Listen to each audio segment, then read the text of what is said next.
vida supone más que orden el eje de la unidad de vida, de la caridad, la caridad que va madurando, pero después también necesita algunos medios, ¿no es cierto?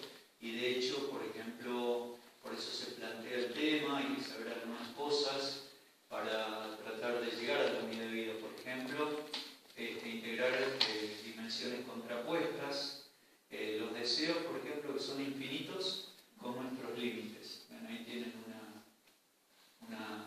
algo que hay que tratar de integrar, ¿no? Deseamos cosas infinitas, es decir, mil cosas queremos hacer muchas veces, tenemos muchos planes y eso es muy lindo porque es señal de que tenemos vida interior, pero en eso también tenemos que darnos cuenta que somos limitados. Por ejemplo, necesitamos descansar, necesitamos un tiempo de oración, etc. Digamos, los polos más comunes que se tratan es oración-acción, trabajo-descanso. Vamos a ver dos palabritas de esto, ¿no es cierto?, entre oración y acción, ya que ustedes, al no tener estructuras, ¿no es cierto?, tienen que tener una gran madurez personal, de manera que sigan alimentándose, ¿no es cierto?, sigan, digamos, creciendo en consistencia, sin tener estructuras, porque evidentemente viven en su casa, viven en el trabajo, entonces hay como que madurar personalmente, de manera que uno lleva la guía, ¿no es cierto?, de su propia persona. En la oración, una de las cosas que hay que ir captando, a mí me gusta mucho el tema de la lección divina, porque me parece que es uno, que me parece, lo sé, que es uno de los movimientos, ¿no es cierto?, hubo dos movimientos que provocaron la renovación del Concilio Vaticano II, que fueron un movimiento bíblico y litúrgico. En el movimiento bíblico empieza también la lectura religiosa de la Sagrada Escritura, ¿no es cierto?, y hoy es una cosa que se promueve mucho. Bueno, el tener el tiempo para la lección, ubicarla cotidianamente, o buen tiempo, al menos media hora, ¿no es cierto?, va dando a la riqueza de nuestra personalidad, que busca proyectos, busca encontrarse con el Señor. Me parece que la lección divina tiene una fuerte carga vocacional, ¿no? Ustedes son llamadas todas lo mismo, pero en realidad cada uno es cada uno.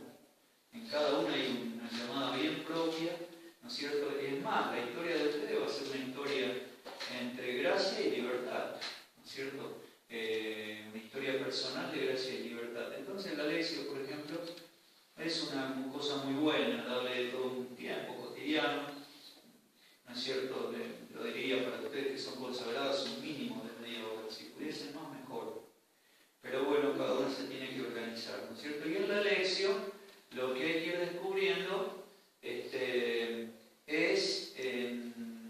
que, un poco parafraseando el texto de Colosenses, que nuestra identidad está escondida con Cristo en Dios. En la medida que lo conocemos a Jesucristo, nos vamos conociendo a nosotros mismos, ¿no es cierto? Un poco el tema del sentido, sabemos de dónde venimos, que venimos del Padre, no venimos de la casualidad, tenemos que vivir como Él y vamos hacia la casa del Padre, ¿no es cierto? O sea, Jesucristo, rezar bien, es ir profundizando cada vez más que nuestra identidad está escondida con Cristo en Dios. Con el tiempo, eso, ¿no es cierto? Para mí es macana estos setentistas que ya fracasó, así que no hay que repetir los errores históricos, que mi trabajo es mi oración. En todo caso, lo que va ocurriendo es que la oración profunda, ¿no es cierto?, se va proyectando en el trabajo porque, un poco como decíamos, madura nuestra mirada teologal en contemplación apostólica, es decir, una contemplación que es un desarrollo normal de la fe, es una mirada de fe sobre la realidad y que aprende a ver cuándo Cristo está pasando en mi trabajo, en la parroquia, en alguien que me pide una ayuda, ¿no es cierto? Ver cada día como eso, ¿no? Yo les dije, lo llaman de manera muy linda, descubrir una epifanía inédita de Dios todos los días. Y yo creo que esto le da novedad a nuestro día y le da crecimiento, ¿no es cierto? Porque como dicen los que trabajan en formación permanente, lo que nos forma es la vida, vivida desde la fe. Por lo tanto, ven, es ese poquito de oración, ese encuentro con el Señor, también puede ser la Eucaristía, ¿no es cierto? Obviamente, pero, vamos a verlo un poco mañana,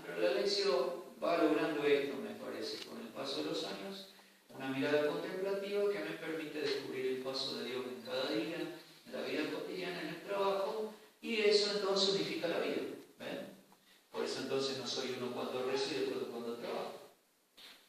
Lo que va unificando la vida es esa proyección de fe en el trabajo. Quiere decir que yo sigo, el trabajo no es un tiempo quitado a la piedad. Entonces así sí, ¿no? Como los años 70, ¿no? No es un tiempo quitado a la piedad, porque yo allí sigo el encuentro con Dios en la acción. Y entonces eso da unidad de vida, impide, ¿no es cierto?, un poco eso, que uno sea uno cuando reza, otro cuando trabaja, etc. Es lo que nos va dando unidad, ¿no es cierto? También otra de las cosas que me parece que, de acuerdo a la diócesis, están desarrolladas, ¿no es cierto? Pero ustedes, me doy cuenta en las entrevistas que tuve que lo querrían ver de algún modo, ¿no? Y es la dimensión fraterna. Obviamente que cada diócesis tiene su proceso, ¿no es cierto? Y bueno, pero yo creo que hay que rezarlo eso, para que ver cómo en cada diócesis usted a lo mejor se pueden encontrar, a lo mejor un ratito, ¿no es cierto? A lo mejor no se pueden encontrar un día, 2 días, pero un ratito. Yo me acuerdo que una de las cosas que empezamos en el seminario, con estos seminaristas que teníamos en la Inquietud Fraterna, en un seminario que era como de 160 muchachos, ¿no es cierto? Nosotros veíamos que nos faltaba la relación más honda, ¿no? Entonces, ¿qué hacíamos? Bueno, una vez por lo menos íbamos a un lugar y preparábamos un tema cada uno de manera rotativa, luego comíamos juntos, dormíamos una buena siesta y a la tarde poníamos la vida en común a la luz de la palabra. ¿Ven? Por ejemplo, eso puede hacer mucho bien. ¿Por qué? Bueno, porque me hace conectar, pero desde la hondura. Entonces ahí van a ver que sale la vida compartida y eso saca mucho de la soledad, saca muchísimo de la soledad. Que hay, como decíamos, soledad buena y soledad mala. Ven, y no es la fraternidad de los religiosos, es otra cosa, Pero esta dimensión estoy seguro que está en la espiritualidad de ustedes. ¿Por qué? Porque si miran el catecismo, busquen la palabra orden, y van a ver que hay orden de los diáconos, de los presbíteros, ¿no es cierto?, de los obispos, y orden de las vírgenes, dice el catecismo. Y fue Monseñor de Yacuinta quien desarrolló este concepto teológico, pero largamente, una vez en una conferencia genial, me acuerdo, en la conferencia episcopal, lo decía respecto a los curas, ¿no es cierto? Y él decía, por ejemplo, que orden en el inicio, que etimológicamente es entrar en un cuerpo, por eso no existe la Virgen consagrada, existe el orden de las vírgenes. Y él explicaba que teológicamente, históricamente, ordenarse es entrar en un cuerpo. Quiere decir que consagrarse es entrar en un cuerpo, aunque esa fraternidad sea distinta que los religiosos, pero es entrar en un cuerpo, ¿no es cierto? Y por lo tanto, él decía, por ejemplo, que eso en los curas, ¿no es cierto?, como es entrar en un cuerpo y recibir unos poderes, ¿no es cierto?, celebrar la Eucaristía, confesar, decía que el Concilio Vaticano I, ¿no es cierto?, o de Trento, perdón, había subrayado el hecho que el cura recibió unos poderes de celebrar la misa y confesar. Y había dejado en la penumbra la fraternidad, que entraba en un orden, era entrar en un cuerpo, ¿no? Entonces, yo lo veo por el anhelo que hay en muchas de ustedes de encontrarse de algún modo. Bueno, cada una en su diócesis se tendría que organizar y ver cómo. A veces también puede ser para tratar un tema intelectual, ¿no es cierto?, para formarse, también puede ser. Pero de vez en cuando yo les diría, intenten esto, les va a hacer mucho bien. Poner a la luz del tema, rezarlo, darlo rotativamente, ¿no es cierto? Y después tratar de poner la vida en común a la luz del tema, y ahí empieza a salir la vida, ¿no es cierto? Empieza a salir la vida, que viste en el medio, cosas, ¿no es cierto? A veces cosas muy hondas que uno ha vivido, porque claro, como la vida es la vida, ¿no es cierto? A veces es durísima, ¿no? Durísima. Y bueno, y poner la vida en común, en la luz de la palabra, cuando te saca de la soledad, es un compartir fraterno muy hondo a la luz de la palabra, ¿no? Y la otra dimensión también, a veces puede ser encontrarse para formarse, ¿no es cierto? Y después, bueno, otra cosa que ustedes podrían estudiar, me voy a hacer propaganda. Yo escribí un librito que se llama El diácono permanente casado, ¿no?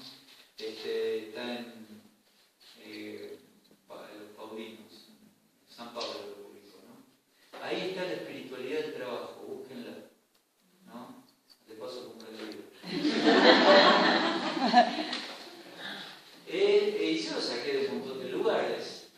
se pasan muchas horas en el trabajo. La mayoría, no es algo que haya alguna que no labure. Y bueno, ahí pasa un montón de tiempo, y eso también les da unidad de vida. Es decir, ver cuál es la espiritualidad del trabajo, por ejemplo, ¿no? ¿Qué se fue desarrollando? Porque en el siglo anterior no había, simplemente el trabajo se concebía como algo para ganar el pan, pero después empieza a desarrollarse la teología del trabajo, como continuidad, como continuar la creación, por ejemplo, esa es una beta. Después, como Jesús se cansó en el trabajo y era el Redentor, la dimensión redentora del trabajo, eso es una beta espiritual muy buena para unirlo a la Eucaristía. ¿No es cierto? El cansancio del trabajo tiene una dimensión redentora. Yo puedo ofrecer el cansancio, ¿no es cierto?, con Jesús en la Eucaristía para redención de los hombres, digamos, ¿no? Y después está toda la beta de la justicia en el trabajo, todo lo que es blanquear y todo eso, así que alguna de ustedes es patrona. No, todo el tema de la justicia social del trabajo es otra beta. Venga, continuar la creación en el sentido redentor del trabajo. Por eso dicen, bueno, ya son la última humildad, por eso dicen, por ejemplo, que todo el tema de como el trabajo es continuar la creación, todo trabajo que se haga al modo de Dios, pensando el trabajo, amándolo y haciéndolo, es el trabajo que dignifica. En la medida en que el trabajo se hace rutinario, por ejemplo, se aconseja, ¿no es cierto?, que pongan el empleado que siempre aprieta una tuerca en una fábrica, lo cambien de lugar. Porque el tema de la creatividad, el pensar el trabajo, el amarlo, es decir, ser creativos, hay una pila de profesiones que permitan creatividad en el trabajo, ¿no es cierto? Entonces, pensar el trabajo, amarlo, ser creativos, ser también eficientes, ¿no es cierto? Eso también. Y concretarlo, ahí se está mejorando la creación, además que se producen bienes, ¿no es cierto?, que otros pueden aprovechar. Y después todo el tema del cansancio que siempre está, ¿no es cierto? Y finalmente todo el trabajo, digamos, toda la lucha, o si quieren, el promover la justicia a través del trabajo, porque, como decía el Papa en la Orden Exercens, ¿no es cierto?, el salario es, digamos así, el acceso al capital que tiene una persona. Y por el acceso al capital tiene derecho, tiene acceso a los derechos humanos fundamentales.